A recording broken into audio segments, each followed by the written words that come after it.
Une heure avec Yves Azerwal. Une émission de Frédéric Casadessus.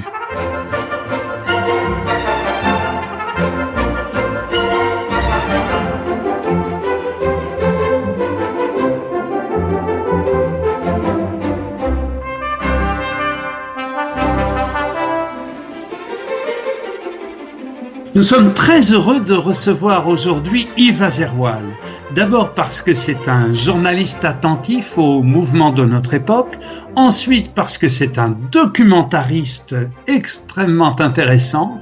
Et enfin parce qu'il publie un roman policier qui s'intitule Faubourg Montmartre aux éditions Le Passeur. Roman policier qui montre que l'on peut être à la fois fidèle à sa religion et parfois transgressif à l'égard de la loi. Yves Azerwal, bonsoir. Bonsoir. Alors, vous publiez Faubourg Montmartre, qui est un roman policier, roman d'action, on peut le dire, qui met en scène une famille, les Zemmour. Alors, quand je prononce ce patronyme, évidemment, je suis obligé de préciser que ce roman n'a aucun rapport avec la réalité, en tout cas avec l'essayiste bien connu. Mais les Zemmour, qui représentent donc une famille d'Algériens juifs, et qui deviennent assez rapidement, disons-le, des gangsters. Alors, j'aimerais que nos auditeurs vous connaissent un peu mieux avant que nous parlions justement de ce livre. Yves Azerwal, selon la fiche Wikipédia, vous êtes un titi parisien. Et ça, j'aime bien recevoir un titi parisien. Moi qui suis devenu angevin. Alors, en quelques mots, justement, est-ce qu'on peut dire que le 20e arrondissement, où vous avez vu le jour, est un village dans la ville? C'est amusant ce que vous me dites, parce que j'y suis retourné très récemment. J'y avais plus mis les pieds depuis le décès de ma maman, c'est-à-dire il y a aujourd'hui près de 20 ans. Et honnêtement, hormis quelques rues et quelques quartiers, j'ai plus trop reconnu mon 20e arrondissement tel qu'il avait été dans les années 70. D'abord parce que les constructions neuves ont pris le pas sur les anciens immeubles, et aussi parce qu'il y a eu un changement de population qui s'est opéré. Évidemment, c'est un quartier très populaire. À mon époque, les deux grosses communautés qui y vivaient, c'était essentiellement des Juifs originaires d'Algérie ou de Tunisie, et aussi une population originaire du Maghreb. Ensuite est apparue la communauté chinoise. Ah oui. Et là, j'ai remarqué que il y avait de moins en moins de juifs, et que la population, mais alors là, c'est pas un jugement de valeur, c'est simplement une observation. Oui. La population chinoise était aussi très fortement représentée, ainsi que la population originaire du Maghreb. Alors, ce sont les petits enfants. Oui. Donc, alors évidemment, il y a des bâtiments qui restent. Moi, je suis né à l'hôpital Thonon, à l'hôpital du 20e arrondissement, etc. Oui. Je suis né à côté de la rue de Ménilmontant, dans la fameuse Ménilmuche, de voilà. Trenet et Jean Gabin. Voilà, pas loin du boulevard de Belleville. Alors, moi, j'aime y retrouver ces odeurs, ces personnages, toute cette faune qui était assez agréable, et surtout cette entente intracommunautaire qui a beaucoup bercé mon enfance. Parce que dans l'école où j'étais, c'était une école municipale qui était quasiment face à mon immeuble. Il y avait trois lieux importants face à mon immeuble. Il y avait le square, il y avait l'école municipale, il y avait la bibliothèque municipale. Sur le même trottoir en face. Donc il n'y avait pas d'immeuble. Oui. Et quand je quittais l'école, alors je rentrais évidemment immédiatement chez moi, ma mère me préparait le goûter, et sur la table de la cuisine, pendant qu'elle était en train de préparer le repas du soir, parce que nous étions 6 enfants, eh bien je faisais mes devoirs sur la table de la cuisine. Donc ça m'aidait à d'abord, je ressentais les odeurs de la cuisine, oui. et maman me faisait réviser mes cours. C'est là où j'ai appris, je sais pas si vous vous souvenez de ce livre d'histoire dont je n'ai plus le titre en tête. C'est là où j'ai appris que mes ancêtres étaient des Gaulois. Fiers. Voilà. J'étais fier de réciter ça à l'école. Alors, plus tard, j'ai appris qu'il n'était pas gaulois. Mais aujourd'hui encore, Pas tout à fait gaulois. Pas tout à fait gaulois. Mais c'était une part de mon identité. Donc, il y avait cette école qui était fondatrice avec une institutrice, Mademoiselle Bouchu, qui m'a appris à lire, qui m'a fait découvrir les livres. Et je passais de l'école à la bibliothèque à côté. J'étais un des lecteurs jeunes, je vous dis, j'avais 10, 11 ans, des plus assidus. Vous me dites si je suis trop long. Ah, mais pas du tout. Ah oui. Pas du tout. J'étais l'un des plus assidus et j'avais le droit, le privilège d'accéder à mon âge au premier étage de la bibliothèque, ce qui était très rare. Seuls les adolescents avaient le droit. Or, les mômes comme moi n'avaient pas le droit et le bibliothécaire, parce qu'il voyait que j'étais intéressé par les livres, m'avait donné l'autorisation. Et c'est là-haut que j'ai découvert quantité d'ouvrages, je me suis plongé dans ces... Et alors pour ne pas... Voilà, tout à fait. Et après, on filait avec mes potes, qui eux étaient restés au rez-de-chaussée de la bibliothèque, qui n'étaient pas dehors, pour certains d'entre eux. On filait au square Sorbier, parce que j'habitais rue Sorbier, et là on jouait au ballon, au football. Oui. J'étais un attaquant redoutable. Non, je mens. Je me mettais toujours tout près des buts pour ne pas trop me fatiguer. Voilà un peu rapidement. Une question, oui. Non mais je trouve extrêmement importante votre description à la fois de votre milieu géographique et milieu d'enfance. D'abord parce que je pense que pour bon nombre d'entre nous, c'est ainsi. Le milieu de l'enfance, c'est à la fois le dedans et le dehors. C'est à la fois ce que vous dites, la présence de la mère et puis la découverte de l'ailleurs. Hein. Très importante, me semble-t-il, l'idée que vous aviez des ancêtres gaulois. Votre serviteur partage ce sentiment-là. Je suis absolument convaincu d'avoir des ancêtres gaulois et puis sans remonter à Mathusalem, je me rends compte que tous mes ancêtres n'étaient pas gaulois non plus. Mais j'y crois. Et il me semble que c'est ça la grandeur de la France. Je ne sais pas ce qu'en pensent nos auditeurs qui nous écoutent, mais au fond, c'est se raccrocher à un passé commun, même si ça n'est pas le passé de l'individu. C'est ce qui nous tient chaud tous ensemble, non? C'est exactement ça. C'est de Saint-Louis au Sacre de Reims, enfin du Sacre de Reims, etc. C'est m'identifier à l'histoire de France. C'est pour moi essentiel. Il y a ce vieux proverbe yiddish qui disait heureux comme un juif en France. Eh bien moi, depuis ma naissance et mes parents qui ont été, alors mon père est originaire d'Algérie, donc il était français depuis 1870. Enfin ses parents via le décret Crémieux. Ma maman était originaire du Maroc, mais elle a été naturalisée française par mariage. Alors, ils ont eu un parcours très rapidement. Mon père a quitté l'Algérie à l'âge de 20 ans. Il a immigré en Israël en quittant l'Algérie. Donc, en 1947, il débarque en Israël, qui est un pays en construction. D'emblée, il est plongé dans la guerre d'indépendance. Oui. Donc, il se déclenche en 48, hein. Tout à fait.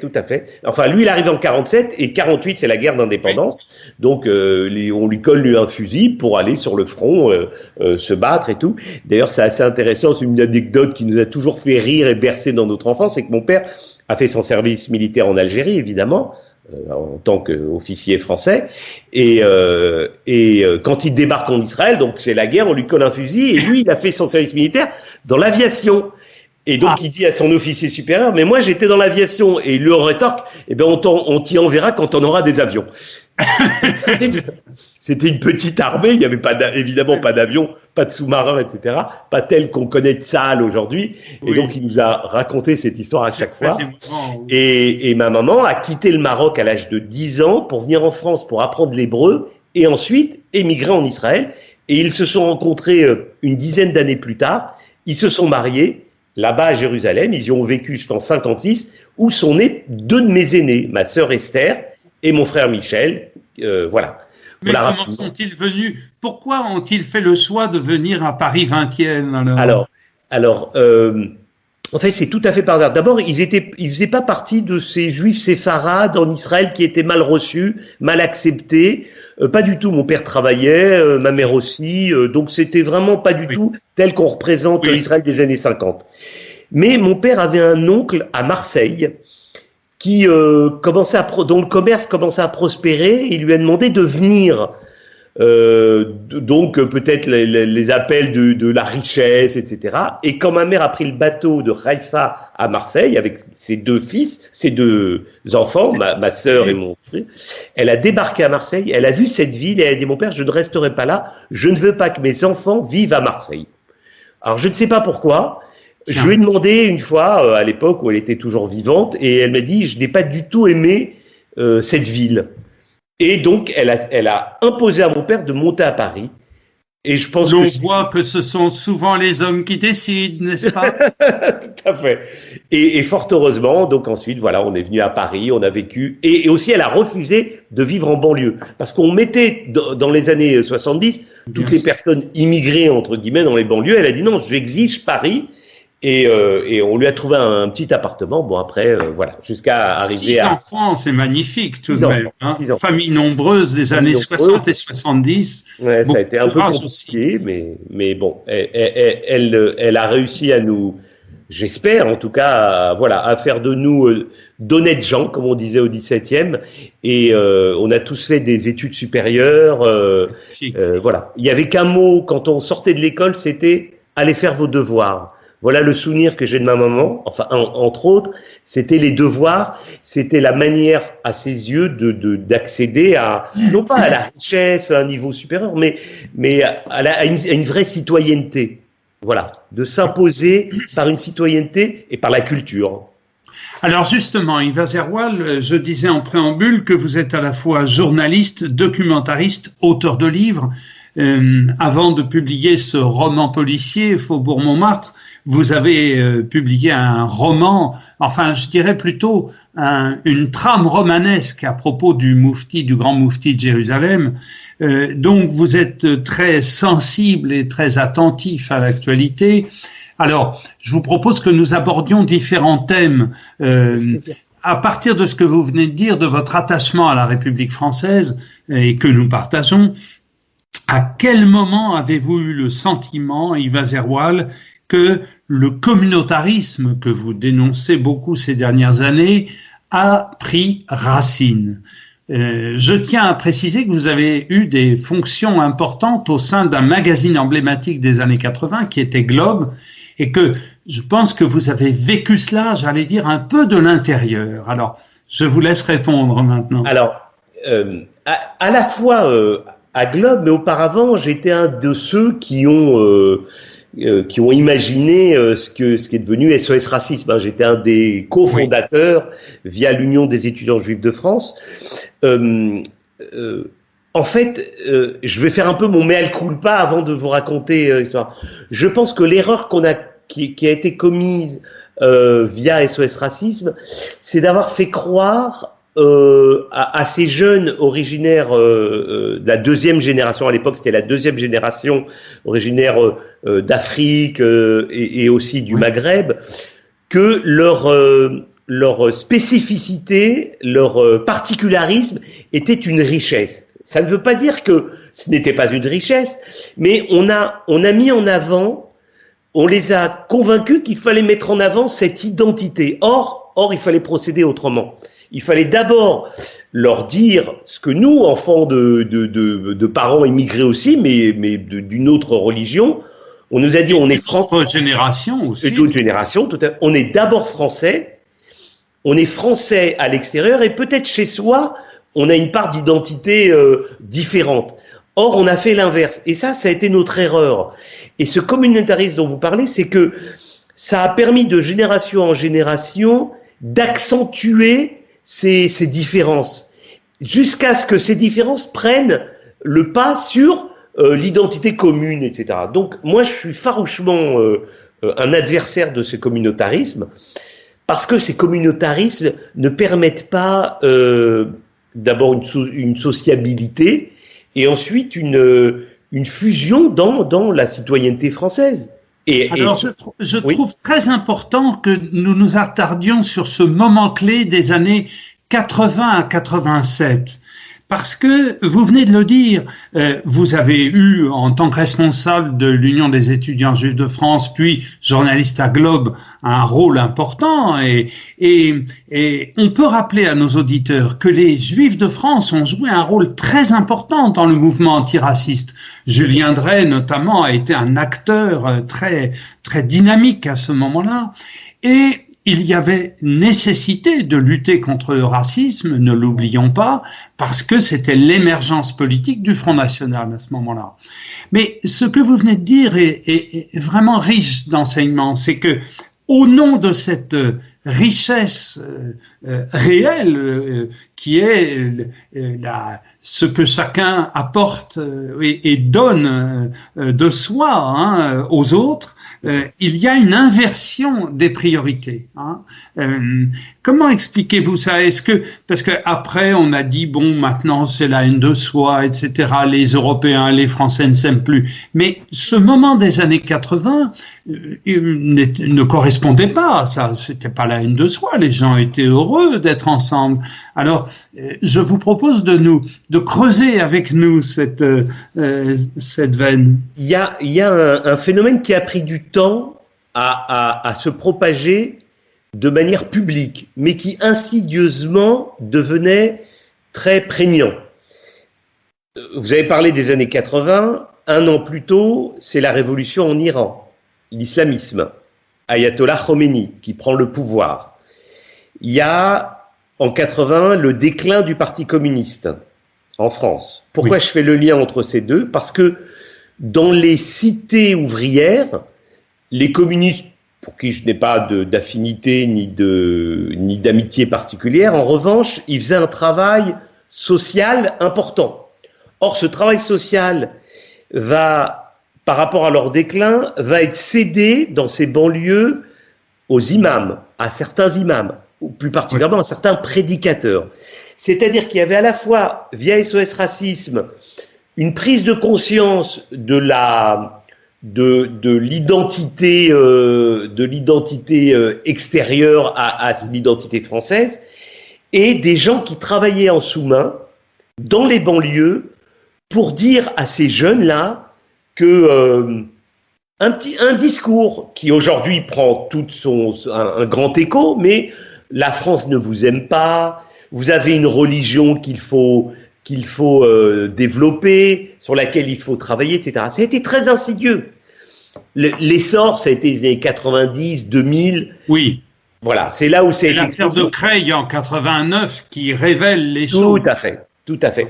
Mais l'affaire des jeunes filles qui refusent d'entrer au lycée non voilées, eh bien, ça a apparu en 89, mais c'est tout ce travail-là qui a été fait avant par les imams, par certains imams, pardon, bien sûr, pour justement leur inculquer cette différence, pour l'inculquer aussi. Et il y a eu un basculement entre la France est prioritaire à la loi de Dieu est prioritaire. Et aujourd'hui, on le voit dans ces oppositions communautaires, dans ces revendications communautaires, dans ce qu'on appelle l'islamisme ou l'islamisme radical, qui prend de plus en plus de force, de poids, à la fois dans nos banlieues, mais aussi dans nos débats publics. Il ne se passe pas un jour, et vous l'avez évoqué, mais j'ai réalisé l'an dernier un documentaire sur l'islamo-gauchisme. Tout à fait. Le fameux concept. Un mot aussi, bien sûr. Voilà, tout à fait. Et sur l'islamo-gauchisme, qui est visible gratuitement sur YouTube, eh bien, cet islamo-gauchisme, il est au quotidien abordé pour ceux qui le défendent, pour ceux qui s'y opposent, etc. Donc tout ça, ça ne vient pas de nulle part. Et c'est vrai qu'il y a eu ce long cheminement. Et je pense que la révolution iranienne a essaimé cette idéologie jusqu'en Europe, et aussi, bien évidemment, les frères musulmans, les wahhabites, etc. Moi, j'avais, quand j'étais môme, des amis musulmans. On ne parlait jamais, ni eux ni moi, de religion. Sinon, pour s'apporter les gâteaux respectifs que faisaient nos mamans, et le couscous, qui d'Algérie, qui du Maroc, qui de Tunisie, était le meilleur aux yeux de chacun. Voilà, ça se résumait à ça. Et j'avais appris qu'il y avait le Ramadan, et eux avaient appris qu'il y avait le Yom Kippour, des jeunes. Mais il y avait d'abord il y avait aucun conflit, aucune haine, aucun combat sur ces questions-là. Aujourd'hui, on le voit. Ouais, je vous laisse parler. Non, je vous en prie. Au contraire, si je vous laisse, c'est bien parce que nous vous écoutons. Hein. Une question justement, c'est que dans cette expression d'islamo-gauchisme, bon, vous le savez, l'expression est de Pierre-André Taguieff et il critique aujourd'hui l'usage qui est fait de cette expression parce qu'il, dit-il, l'expression a été forgée par lui au début des années 2000, mais ça rejoint notre réflexion puisque Pierre-André Taguieff l'a inventé pour dénoncer le soutien extrémiste d'une fraction de la gauche radicale à l'égard d'Israël. Hein, c'était cela, l'islamo-gauchisme. Bon. Est-ce qu'on peut dire que la mondialisation a joué aussi son rôle? À partir du moment où on quittait son pays qui était le Maroc, l'Algérie, la Tunisie, durant les années 50 ou 60, on le quittait pour n'y plus revenir qu'une fois tous les ans, tous les 2 ans et encore. Bon, aujourd'hui, je devrais dire jusqu'au début de la pandémie, on pouvait très facilement reprendre l'avion, aller. Donc le raccourcissement des distances et des durées de voyage contribue à la mondialisation des échanges, mais aussi à la mondialisation des identités et des représentations. Qu'en pensez-vous, Yves Zaroua? Alors, si je puis me permettre, apporter un petit correctif. Permettez-vous. Dans les années 50, 60, 70, vous évoquez quoi? Les travailleurs immigrés qui venaient en France? Oui, bien sûr. Alors, ils n'avaient pas vocation à y rester. C'est-à-dire que le patronat avait besoin de main-d'œuvre à bas prix, à bas coût, donc on faisait appel, etc. Mais c'est que avec Giscard, dans les années 75, je crois, oui, c'est ça, où le regroupement familial, d'ailleurs suggéré par Lionel Stoléru, qui était, je crois, ministre du Travail, secrétaire d'État au Travail, qui lui a dit... de l'apprentissage, ce qui lui avait fallu dans un journal satirique paraissant le mercredi, un surnom, qu'en sa mémoire, nous ne reprendrons pas. Tout à fait. Eh bien, ce regroupement familial a fait en sorte que ces travailleurs immigrés, parce que vous parliez de mondialisation et je vais faire le lien, s'installent en France. Ils restent. Alors, c'était une bonne chose que leurs épouses... C'était humain. C'était tout à fait. C'est une bonne chose, etc., etc. Il faut rappeler à nos auditeurs les plus jeunes, pardon de vous interrompre, mais il faut rappeler à nos auditeurs les plus jeunes que pour les travailleurs immigrés, hommes seuls, qui subissaient quand même des formes de racisme. Bien évidemment. Les femmes occidentales et françaises avaient tendance à les rejeter et ils ne pouvaient pas construire une vie de famille. C'était très difficile quand même. Bien sûr. Voilà. Et donc on arrive justement à ces échanges, à cette mondialisation. Donc la mondialisation, vous l'abordez, vous, par le biais du regroupement familial. Mais est-ce que vous pensez que c'est le regroupement familial qui a facilité l'islamisme radical? Non. Non, pas du tout. Ah non, non. Vous voulez dire, non. Alors non, c'est ce que je vous avais dit auparavant. C'est d'abord cette l'islam de France, c'était un islam des grands-parents. Il était moins intellectuel que pratique. C'est-à-dire qu'ils exerçaient leur, et puis il y avait pas de mosquée ou très peu. Il y avait quelques salles de prière. Il n'y avait pas de la part des grands-pères, de cette jeune génération des revendications. Ils priaient dans leur coin. Ils ne s'imaginaient pas rester en France. Pour eux, c'était un passage obligé, un passage économique, pour retourner dans leurs pays respectifs, etc. Or, en s'installant en France, leurs enfants et leurs petits-enfants, qui ont eu, et c'est aussi important, des revendications identitaires. C'est-à-dire que il y a eu toute cette parallèlement à SOS Racisme, on l'a pas vécu, mais il y a eu la marche des beurs, souvenez-vous, en 84. Oui, qu'SOS Racisme a soutenu quand même. Le SOS Racisme a soutenu, mais après, dont la déviation a été importante sur ces jeunes-là, où il y a eu la revendication identitaire. C'est-à-dire que c'est dès cette période-là où on a commencé à entendre cette petite musique. Vous êtes français, mais les Français ne vous considèrent pas comme tels parce qu'il y a eu la colonisation et à leurs yeux, vous êtes toujours les anciens colonisés. Donc il y a un mépris de classe et un mépris de race vis-à-vis de vous. Donc il y a eu ce petit discours politique au sein de l'immigration qui a permis à cette jeune génération née en France, qui ne connaissait rien de l'Algérie. Souvent, une partie d'entre elles n'avait jamais mis les pieds ni en Algérie, ni a fortiori au Maroc, en Tunisie, et qui ont revendiqué leur part d'identité étrangère pour en faire un combat politique. Ce qu'on vit aujourd'hui, les décolonialistes, via le pire parti indigène de la République, les indigénistes, les décoloniaux, etc., tous ces mots qui forment l'islamo-gauchisme et qui aujourd'hui donnent une identité, non pas pour se construire en France, mais pour se construire contre les Français, contre ce qu'ils pensent être. En fait, c'est à la fois une victimisation et une volonté de s'affirmer dans un paysage dans lequel ils ne se reconnaissent pas. Voilà rapidement brossé. Alors, vos parents se sont rencontrés en Israël, vous savez, et notamment aussi sur les antennes de fréquences protestantes, que la politique israélienne est fortement critiquée en France. Et ce que je dis souvent, c'est que ça tombe bien parce que là où elle est le plus critiquée, c'est en Israël même. Parce qu'en Israël, on peut critiquer la politique gouvernementale, ce qui n'est pas tout à fait le cas des pays de la région. Mais enfin, voilà. Alors, est-ce que vous ne pensez pas qu'à certains moments, justement, et c'est le cas depuis quelques 2 ans, par le biais de personnalités comme Anne Sinclair, de Pierre Nora aussi, il était important que des personnalités françaises juives critiquent aussi la politique israélienne pour que, je dirais, nos concitoyens français musulmans n'aient pas le sentiment d'un 2 poids 2 mesures, en quelque sorte. Alors,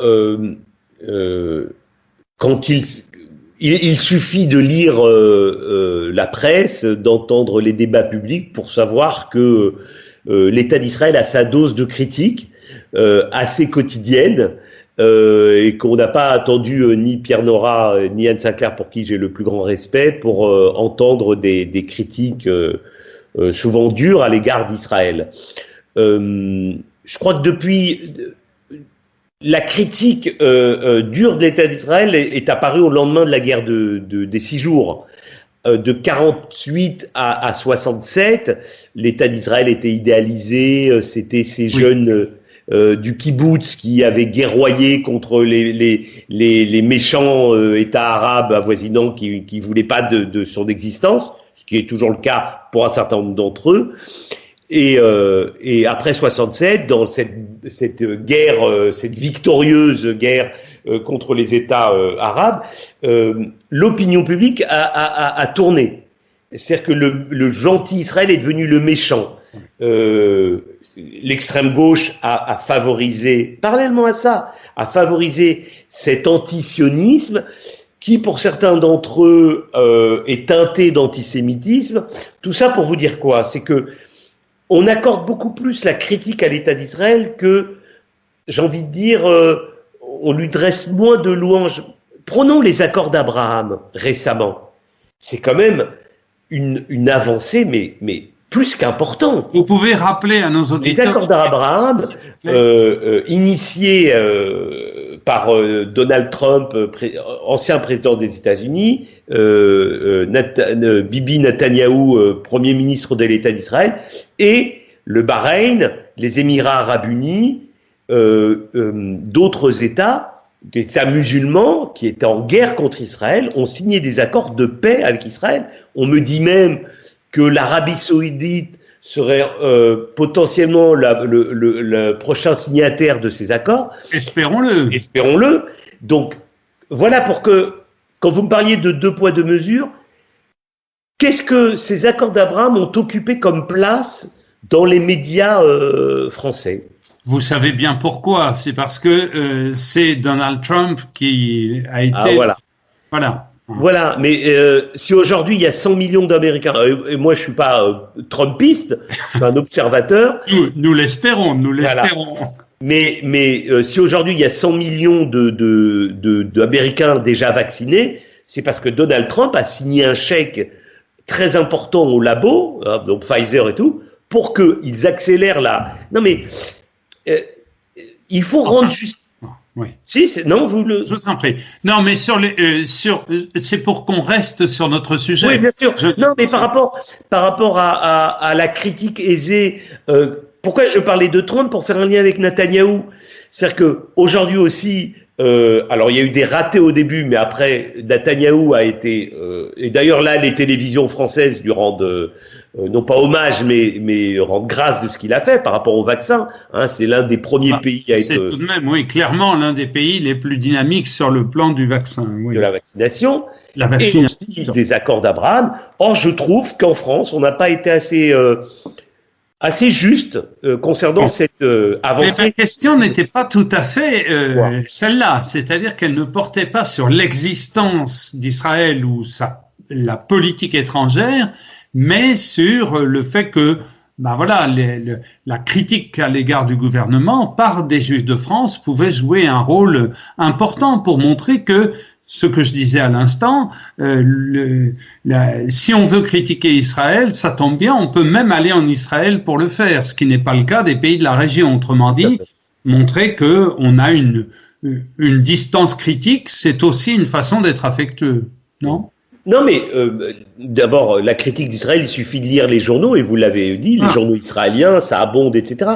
Mais je pense que dans cette... je ne sais pas si vous m'accorderez ça, mais je pense que la critique la critique négative aujourd'hui, et quand on lit Le Monde, Libé et d'autres journaux, où on entend des antennes de radio, etc., la critique négative à l'égard d'Israël est bien plus supérieure que les louanges qu'on lui dresse.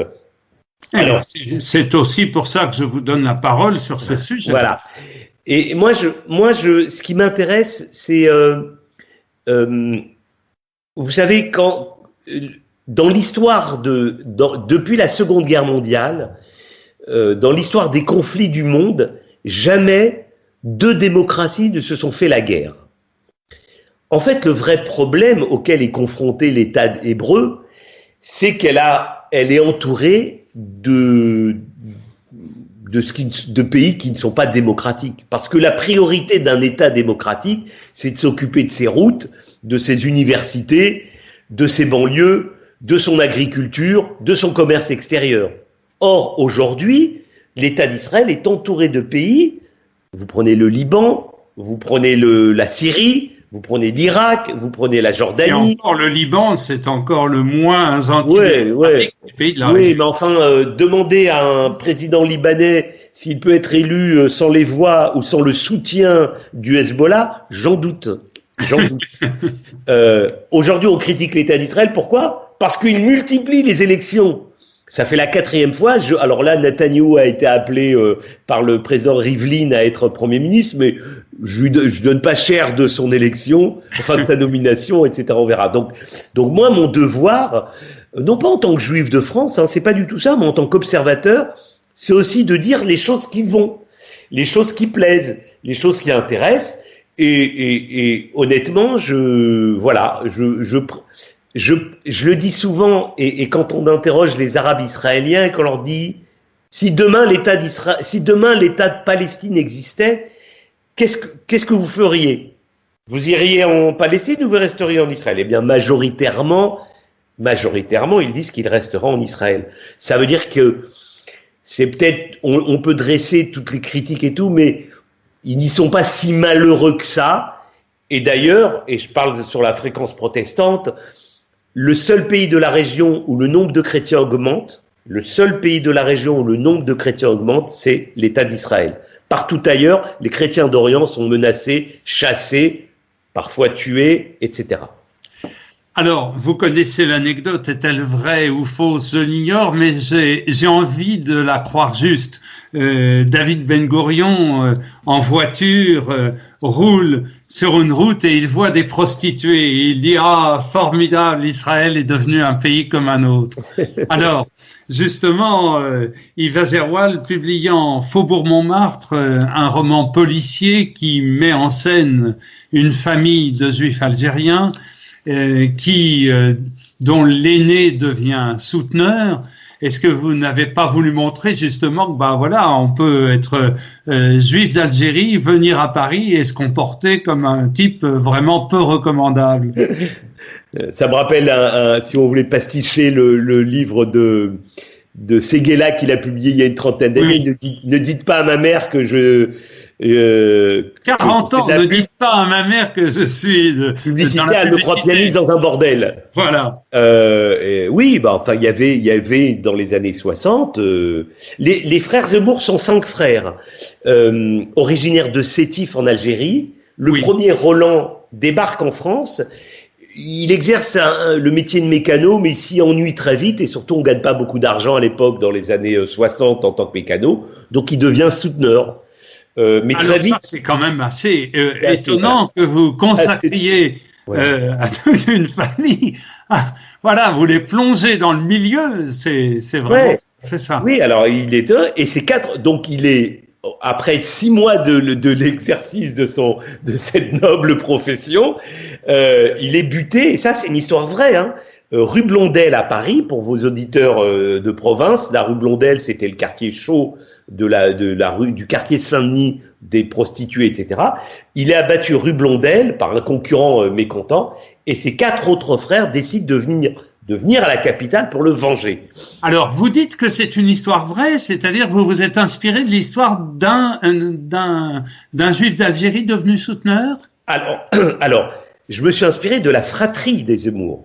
C'est-à-dire que tout ce livre-là parle des Zemmour, de ses 5 frères, mais après, pour des raisons romanesques, de fiction, d'intrigue, j'y associe d'autres personnages qui vont jouer leur rôle. Parce que quand on regarde, c'est 30 ans les Zemmour c'était les parrains du milieu. Vraiment, à ce point-là. Ils étaient les parrains du milieu. Faubourg Montmartre, c'était leur quartier, leur QG. Mais ils ont régné sur le proxénétisme. Ils ont envoyé des femmes dans les Eros Center en Allemagne. Ils ont conquis les casinos parisiens aux Corses, aux 2 familles corses qui tenaient, etc. Ah non, c'était les parrains du milieu. Le plus jeune Edgar Zemmour avait 400 gardes du corps. Gardes du corps, 400 personnes qui travaillaient pour lui, pour ses petites affaires, on va dire. Alors, il y avait le blanchiment d'argent, il y avait l'escroquerie, il y avait bien évidemment le proxénétisme, les jeux, le blanchiment, etc., etc. Ah non, mais c'est minimal quand même, on ne va pas raconter le livre, mais enfin, la justice quand même l'emporte. Voilà. Ah, bien évidemment. Mais alors, la justice, et aussi parce que ils ont tous fini ou assassinés, ou morts, etc. Enfin, ils sont tous morts. Enfin voilà, c'est peut-être ça la justice, mais cette mafia juive a existé.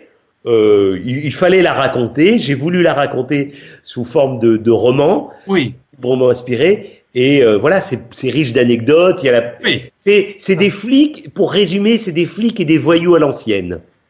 Alors, le livre s'appelle Faubourg Montmartre. On peut rappeler à nos auditeurs, parce que là aussi, la forme d'une ville change plus vite hélas que le cœur d'un mortel, et le quartier du Faubourg Montmartre change lui aussi. Mais le Faubourg Montmartre a été le cœur, à un moment donné, je dirais, durant les années 70 et 80, des Juifs tunisiens, avec notamment un café qui était emblématique et merveilleux pour son ambiance, qui était le Bréban. Est-ce qu'on peut en dire un petit mot? Ah, le Bréban, c'est là où se réunissaient tous ces Juifs d'Afrique du Nord qui ont été. En fait, ils voulaient retrouver les saveurs et les odeurs et vous savez, en Afrique du Nord, alors juifs, musulmans, même français d'Algérie, etc., aimaient se retrouver parce qu'il faisait beau à la terrasse de café. Donc c'était une forme de convivialité. Quand on ne recevait pas chez soi, on allait à la terrasse de café, on savait qu'on allait trouver un ami, y retrouver un ami, un parent, un proche.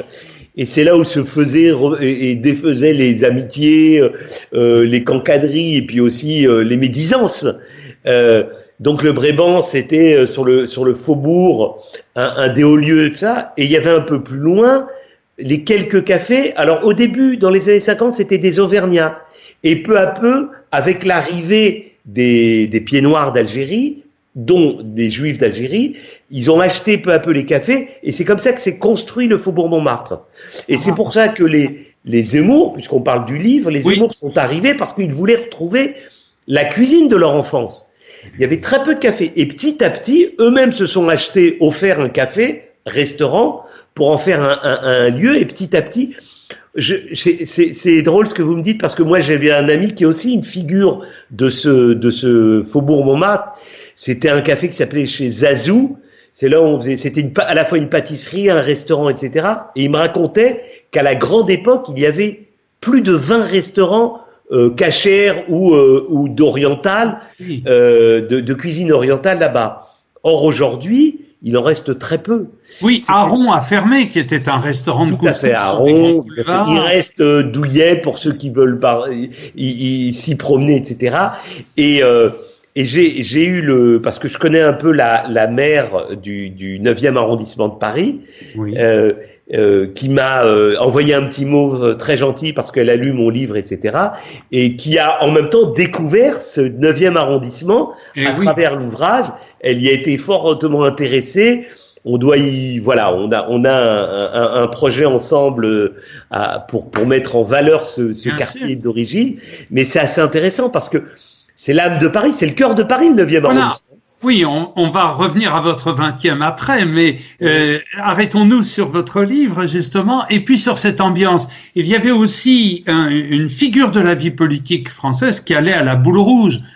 C'était Philippe Séguin. Tout à fait. Arnaud Tessier lui a consacré une très jolie biographie et raconte qu'il aimait beaucoup venir dans le Faubourg Montmartre. Séguin, originaire de Tunisie. Il y a aussi Pierre Lelouch qui adorait l'ancien député, l'ancien ministre, etc. Et puis bon, la Boule Rouge. Alors vous savez, j'ai fait un documentaire il y a 2-3 ans qui s'appelait Les Magnifiques. Les Magnifiques, ça racontait l'histoire de ces artistes, enfin en devenir, originaires de Tunisie, Maroc, Algérie, Enrico Macias, Robert Castel, et là, quitté il y a quelques mois. Quitté avec Régis Tallard, Norbert Saada et Philippe Clerc. Eh bien, nous ouvrons le documentaire à la Boule Rouge parce que ce restaurant est symbolique. Les gens adorent parce que c'est à la fois la cuisine orientale, mais aussi toute une ambiance. Alors, il trône Enrico Macias, mais évidemment, il y avait à l'époque Philippe Séguin, mais aussi tous ceux qui souhaitent se baigner dans cet univers qui, hélas, n'existe plus. Hein, c'est un Hollywood recréé. Eh bien, viennent à la Boule Rouge ou dans 2-3 autres de ces restaurants pour revivre et pour retrouver ces saveurs ou trouver ces saveurs. Pour ceux qui ne sont pas originaires d'Afrique du Nord, voilà. Même les Ashkénazes peuvent y aller. Même les Ashkénazes sont permis, mais s'ils sont vaccinés. Et s'ils ne parlent pas trop, bien sûr. Non, ne téléphonez pas, nous plaisantons, chers auditeurs. Bon, alors, je voulais vous poser une question justement à propos de la cuisine. Je vous écoute et quoique nous ayons tous déjà dîné, vous me donnez faim. Alors, est-ce qu'au fond, la cuisine, ce n'est pas d'abord ça, le parfum de l'enfance, le désir de retrouver le temps, hein, ce plaisir intense de la cuisine, non? Un jour, alors j'ai fait mais pour mon propre, parce que j'aimais ça, je veux dire, j'ai fait des cours de théâtre. Et un jour, mon prof de théâtre me donne à l'ensemble de ses élèves un devoir, essayez d'exprimer les odeurs de votre enfance.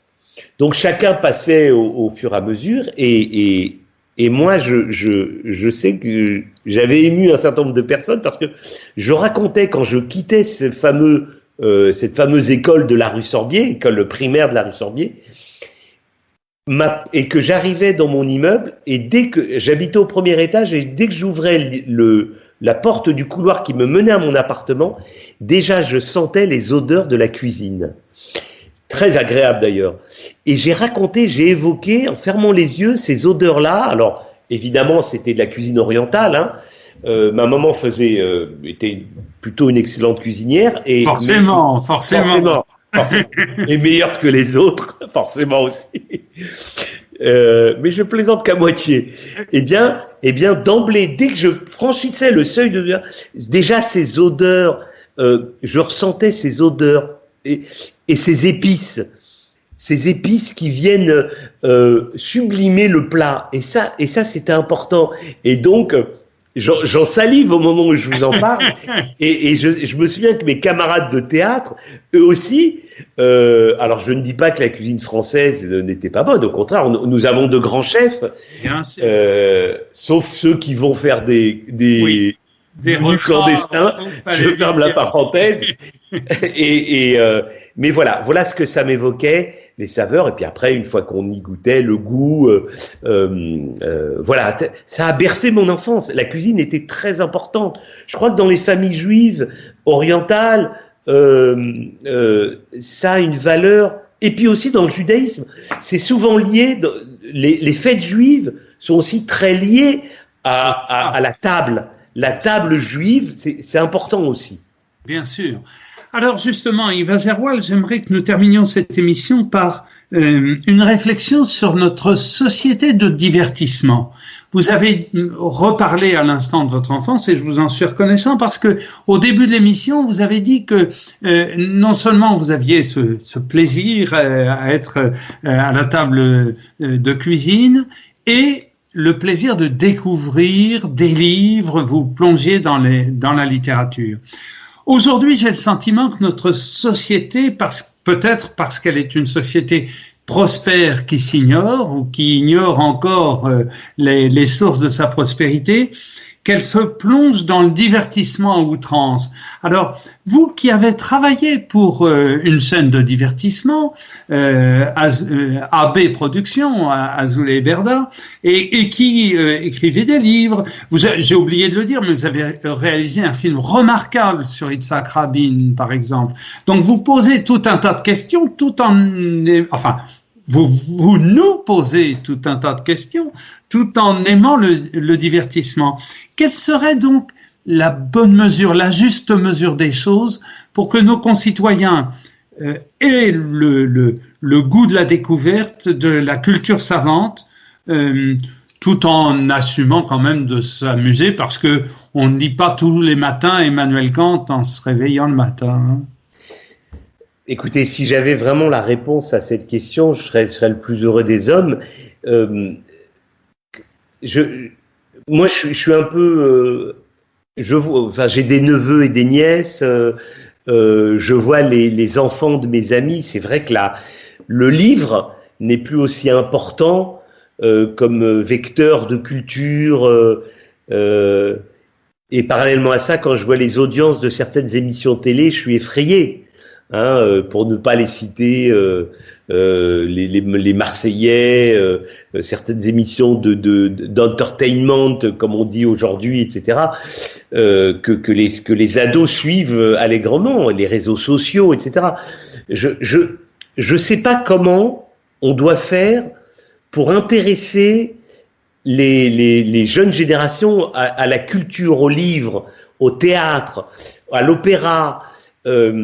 Alors, nous, on avait cet avantage, notre génération, c'est que n'existaient pas toutes ces chaînes de télévision, toutes ces offres qui viennent aussi un peu nous extraire de ce qui est la culture, etc. Alors, nous, nos distractions en dehors de l'enseignement de la culture, c'était d'aller au jardin en face de chez nous ou dans le terrain vague un peu éloigné pour jouer au football. Aujourd'hui, les mômes, quand ils ont terminé leurs devoirs, ils allument la télé pour regarder, alors pas tous. Ou leur téléphone portable. Ou leur téléphone portable, plus leur téléphone portable, leur ordinateur que la télé, qui est un médium qui est mis de côté aujourd'hui, pour jouer aux jeux vidéo, etc. On le voit de quelle manière aussi, aujourd'hui, très peu de jeunes vont en librairie pour acheter des livres. Ils les commandent sur leur smartphone ou via les sites marchands. C'est déjà une démarche intéressante pour noter que les lieux culturels ne sont plus ce qu'ils sont. Non plus cette... moi, aller dans une librairie, c'était un moment fort. Ça reste un moment fort. Moi, j'ai jamais acheté... Oh si, mais très peu de livres via... Alors, ça peut être ringard, mais moi, j'ai besoin... D'abord parce que quand j'arrive dans une librairie, mon œil est attiré vers d'autres ouvrages. Or, quand on va sur le site marchand, on va que sur ce livre-là. Alors, c'est bien, je dis pas, parce que la majorité de mes lecteurs aussi achètent sur... C'est très bien, parce qu'il y a des gens en province, parce qu'il y a moins de lieux de distribution de livres, les librairies, etc. Donc, tout ça, voilà, c'est un manque, mais comment dire à ces jeunes que écouter de la musique, même des variétés, lire un bon livre, voir un bon film, écouter de l'opéra, combien ça change une personne, ça change au moment T, mais aussi pour la vie.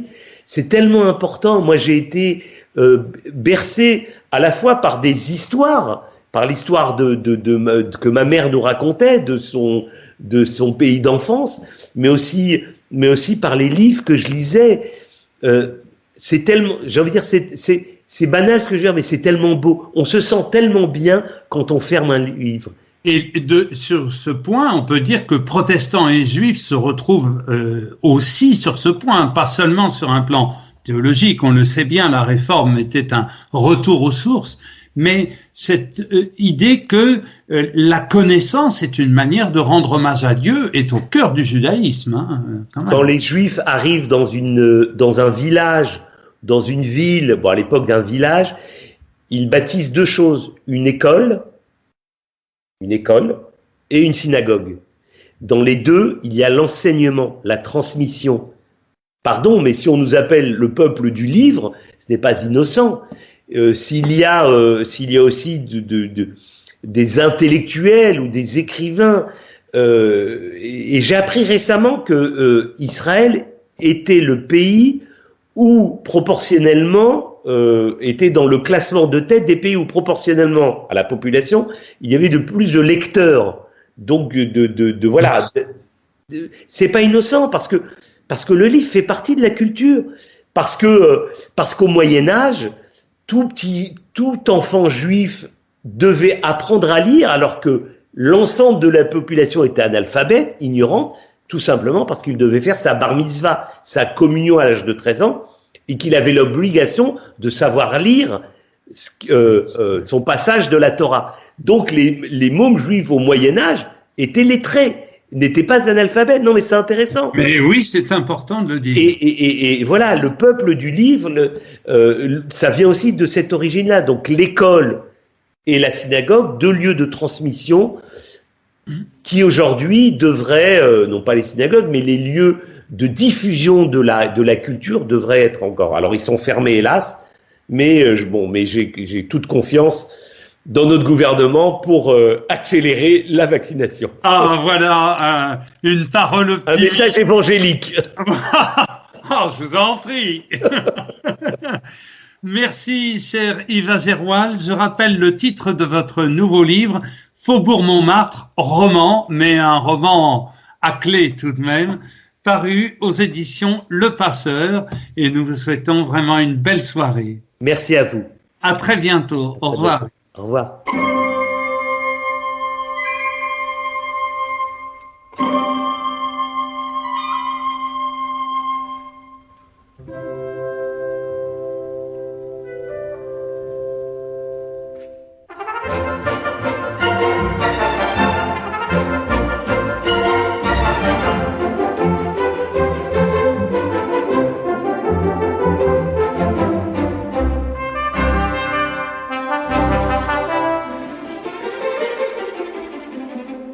Thank you.